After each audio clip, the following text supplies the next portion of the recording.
chwanyo nyathi? Makosa maduong' kabisa ma sani nyalo timore e kit janyuol kod nyathi en ni keto ni nyathi ok ing'eyo osiepene.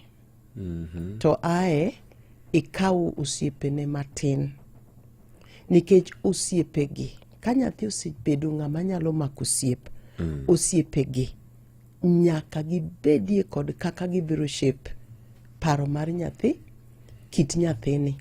Koro ka janyuol nyalo ng'eyo ni osiep ma kama anyalo yudo thuolo kendo mondo akaw kata thuolo ma an bende seche moko anyalo kata nyiewe sausage moro gi soda magibed piny ma ba winj ka gigo mbaka kwa umbali. To kaw osiepe nyithindi matin ma ok ing'eyo ni gin ng'ano giri, mano makosa.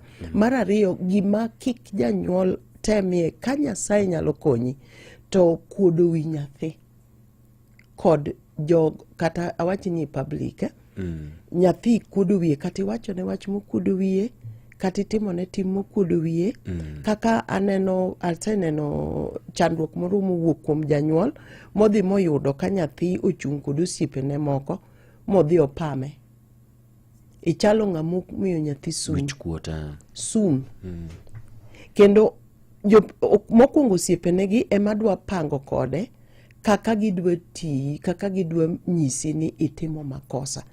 Inyise ni tim kama. Ta idhi yudo ni the more migoye kata imiye wichkuot kindi jogi, ema en bende koro dwa miyi wichkuot koro in bende kod osiepeni kata kod anyuola. Mage makosa madongo kabisa.